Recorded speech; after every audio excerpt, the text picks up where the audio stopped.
Well, thanks for having me. My name is Jesse Godfrey. I'm the police chief for the city of Ormond Beach, and we're in the police department. And today is the first official day of Bike Week, and it's a 10-day event. And I think we're going to talk about safety today. Okay, sounds good. So I'll tell you that Ormond Beach, we love our bikers. We love the visitors that come here. But we don't have a lot of bike-related events. So we are actually a cut-through, for the most part, a cut-through to get to the different events. And as you know, you've been here several times, that Bike Week is spread out all throughout Volusia County. We do have one main venue on our north end. It's US 1 corridor, and it's also Destination Daytona. We work really close with the owners of Destination Daytona, the Rossmeyers. They're great people. They have great events. They manage them very well. And then they shut down around 8 o'clock at night. That traffic from that moves on to the corridor on US 1. You have the Iron Horse, the Broken Spoke, the Boot Hill, the Beaver Bar. You have those bars, and they have events, and they slowly, unless they're having a concert or something, they'll slowly, shut down and things trickle down. And traditionally, bar closing isn't an issue in this part of the county like it is in some other parts. And again, I have to mention, the Volusia County Sheriff's Office works hand in hand with us, Sheriff Chitwood and all his folks. They do a great job.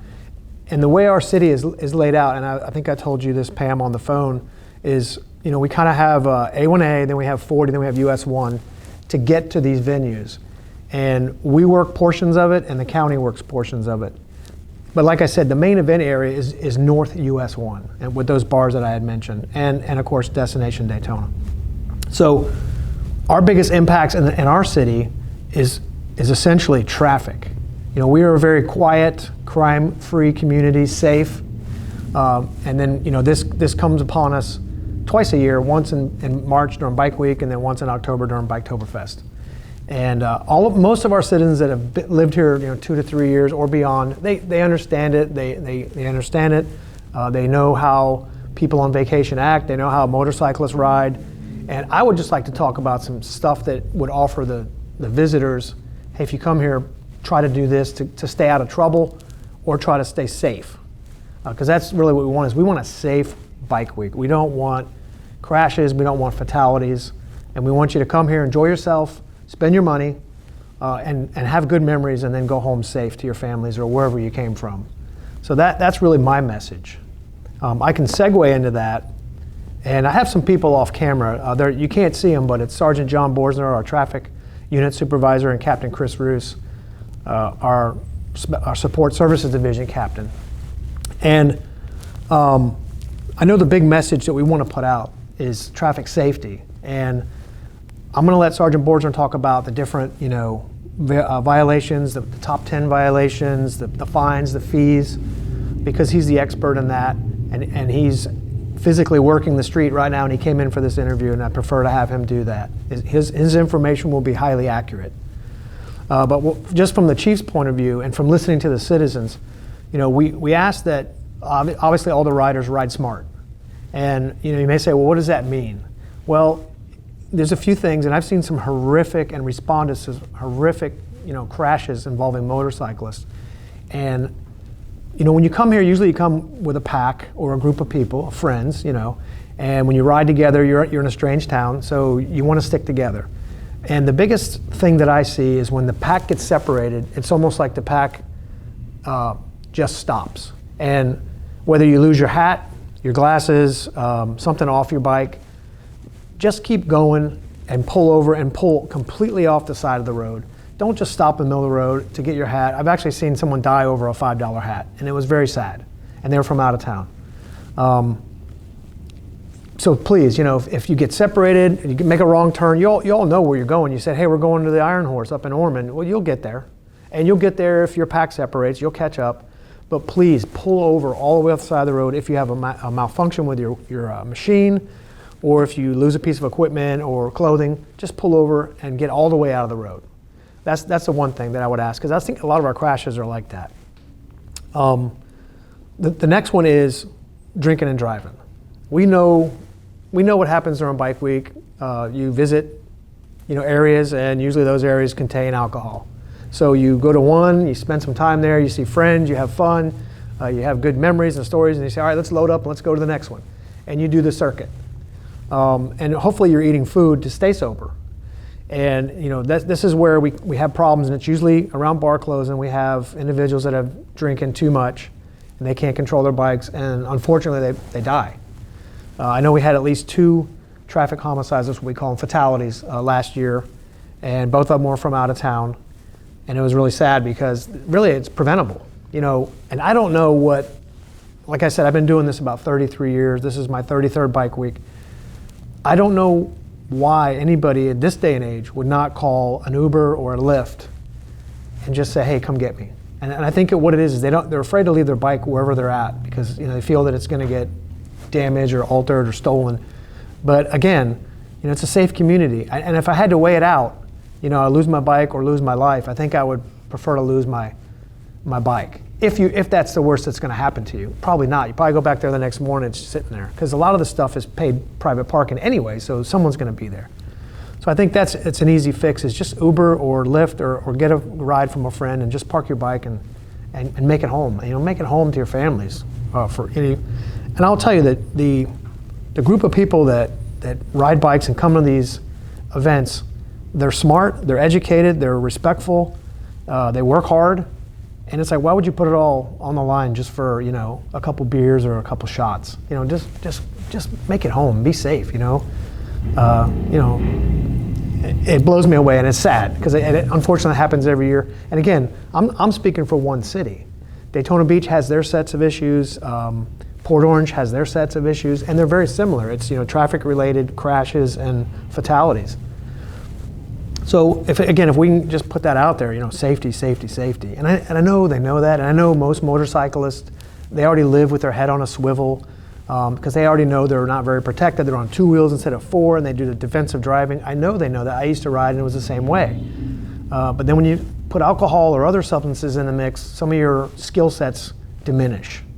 So I would just ask that, if you're going to visit here, we want you, we welcome you, but we want you to be safe. Another issue we have, when I first started doing this 33 years ago, there used to be signs that said, loud pipes save lives. And I totally understand that. And now, for some reason, it's switched to loud stereos. Like you can hear the stereo before you can hear the bike. So I guess that's the nuance or the evolution of today's biker, so to speak. And I would just ask, and again, I don't have a problem you notifying people that you're coming. You need all the help you can get out there. Like I said, you're on 2 wheels and you got a pair of leather pants and a leather shirt on. Half of them wear helmets, half of them don't. I have a really sad helmet story that I'll share with you. But I would just say when you're going through the residential areas, if you could, lower the volume. Just be respectful of the town that you're visiting. Just lower the volume. If you want to open it up once you get out here where there's no houses or out in the country, in other parts of the county, except for that Oak Hill area, they're very particular about the noise levels out there. But just be respectful. That's all we're asking. I think Sergeant Borsner's from Oak Hill. And so that's what I say is, I think all the bikers know this and they get it. But when they get down here, they've been cooped up all year somewhere up north or wherever they're from. You're going to have great weather. Bring your sunblock. You're going to need it. And just remember to bring your manners and respectfulness, and everything goes fine. It really does. Our officers aren't out here. They don't gain anything extra by writing citations. There is no quota system here in Florida, contrary to what people believe. And we just want to, by our officers out there stopping traffic and with the blue lights, everybody that sees that says, oh, I need to slow down and pay attention. And that's our whole goal, is just slowing people down, take it easy, take it slow, don't become a statistic. That's what we want. That's what we want. We want everybody to have a safe bike week, including our officers and our citizens that live here. They count too.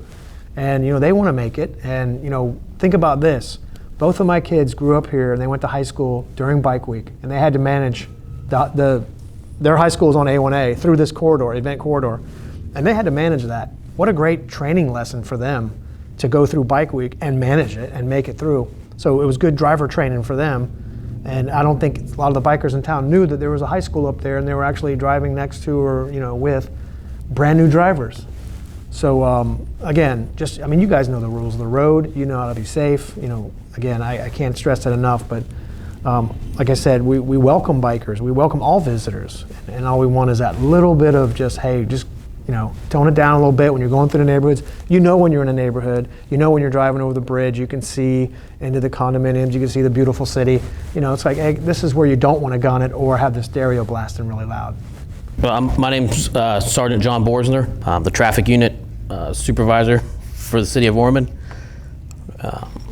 Okay, so we thank you for coming and chatting with us today. I know you weren't a willing participant. I think the chief got you into this one, and but we appreciate that. That way we know it's not staged, so that makes it good. Sure. So some of the things we're going to talk about today is the top 10 things that you see for tickets during Bike Week.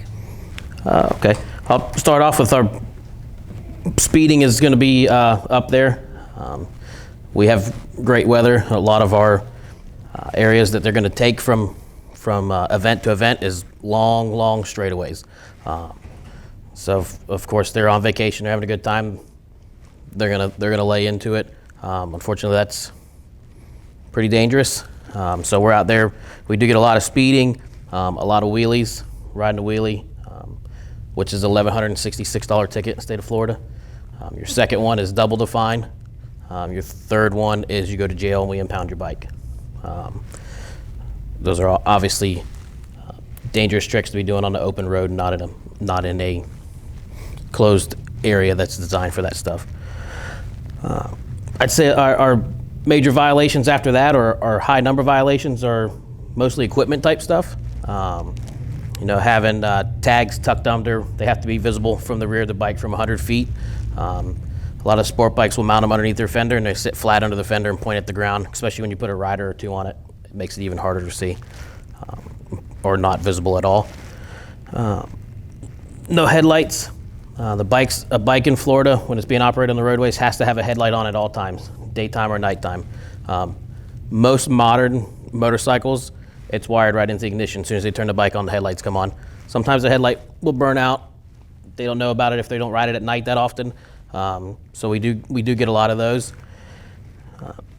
It's a certain year, but it's pretty old. It's like in the 50s where they're not required to have a headlight because of the age of the bike. Eye protection is another big one here on riders. A lot of states have a rule: if they have a windshield a certain height, they don't have to have eye protection. That does not apply here. If you're on the motorcycle, you have to have eye protection at all times, no matter how big or small your windshield is.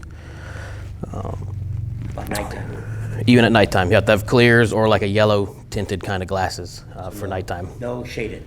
Correct. No If you shaded. have a full face helmet with a shield. Full face helmet with a shield is fine. If you're going to ride with your shield open, you got to have glasses on. If your shield is closed, you don't have to have glasses on. Helmets are not required down here to an extent. If you're not going to wear a helmet, you have to be over the age of 21. If you're under the age of 21, you have to have a helmet regardless. If you're over the age of 21, you have to carry at minimum $10,000 bodily injury or liability insurance with you. You have to have that card with you. If you get stopped for another violation and you're not wearing a helmet, we ask to see that card and you don't have it, that's another possible ticketable offense that we can write. Red and blue lights on the motorcycles, the fancy lights that they put underneath to light up the engine, stuff like that. You can have red, but it can only be visible from the side or the rear. Can't be visible from the front at all. And blue's a no-go period. You're not allowed to have any blue lights on the bike. And that's only while they're operating on the roadways. If they're parked in a parking lot or somewhere like that, you can have whatever color you want on them. And also they can't strobe or change through light cycle colors or anything like that while they're on the roadway. Parked in a parking lot, they can do, again, whatever you want them to do. Short of those are our main things, and we do stop for those violations quite a lot. A reason we stop for these type of violations that some might not think is a big deal, but it gives us a traffic stop. It puts our blue lights on out there. We're on the side of the road. If you see somebody, a motorcycle especially, pulled on the side of the road, you're most people think they got pulled over because they were riding too fast or something like that. Little they know we pulled them over because they didn't have a mirror on the bike. And that's a pretty quick interaction. I'm not going to say it never ends up in a ticket, but most likely it doesn't end up in a ticket. It ends up in a warning and hey, you need to get a mirror on the bike. You kind of educate them. We've educated them. We've sat on the side of the road for 5 minutes, slowed that traffic down in that area, and it's an endless cycle. The more we do that, the more spread out we have blue lights, the more they realize that we're out here. So if I see a bike pulled over, he may not necessarily be getting a ticket. Correct. Good chances are he's probably not getting a ticket. If we're stopping for things like that. If we're stopping them for speed, riding wheelies, riding reckless, they're gonna get a ticket all day long. I've had to go to too many houses to tell too many people their son, daughter, husband, wife's not coming home, and it's not a fun job. So, especially around the holidays, or I don't want to have to call to another agency out of state and say, hey, I need you to go do this for me. It's not pleasant. When we're out here, we do make a lot of traffic stops. A law in Florida is move over law. So you need to move over to the other lane as you're passing the emergency vehicle, whether it's a tow truck driver, a fire truck, ambulance, police. You got to move over to the other lane. If you can't move over to the other lane, you have to slow down 20 miles an hour below the posted speed limit on that road. Even in a 55-mile-an-hour zone, you're required to go down to like 35. We appreciate slower if you can, but you have to move over. That's another a ticket that we do write a lot of, and a lot of it is we didn't know that law existed. I doubt we're the only state that has that law. And it's been around for quite a while now. So the I didn't know excuses doesn't really fly too much anymore. And it's just there to help keep us a little bit safer. And everybody's been cooped up and wants to get out. I will tell you, our most dangerous times when we do have a lot of crashes is not in the inclement weather. It's when we have beautiful sunny days like this, because everybody's out, everybody wants to be out and about, clogs the roadways up, people get impatient, bad things happen. So it's not our rainy days. Rainy days are actually relatively okay. Nobody wants to come out in the rain, so they stay in their destinations that they're at and hang out there for the day. It's the beautiful weather, and I can just give you some fine amounts real quick. Okay. So a non-moving ticket here in the state of Florida is $116. That's going to be like your no mirrors on a motorcycle, your tags that aren't visible, the lights on the bikes, kind of things like that are non-moving. So it's no points on the license, but it is $116. Moving violations they're going to start at $166. The majority are. Some of your speeding fines can go all the way up to $256, mandatory court appearance, anything 30 miles an hour over the speed limit, which we do get quite a bit of, because it doesn't take much for a motorcycle, half inch of a twist of the throttle and they're 30 miles an hour over the speed limit. So we do get some of those out there, and that's a mandatory court appearance. So if you don't plan on coming back for a visit in the couple months after you've been here, then don't go that fast. But they're not cheap tickets, so it's a expense that you don't need to add it onto your vacation fund. So today we want to thank Chief Jesse Godfrey from the Ormond Police Department and Sergeant John Borsner. those guys came on here. They volunteered. They did a great job giving you guys a whole lot of really great information. I hope you guys listened to it. I hope you appreciated it all. And we're going to leave you right here. So thanks for coming along today. Hope you enjoyed the video. Got a lot of good information from it. Subscribe to our channel if you haven't already. Share us with your family and friends. Think about Patreon. Give us a big thumbs up. Ring that bell for notifications. And we'll see you on the next video. And we got a whole lot more videos to come. Stay tuned.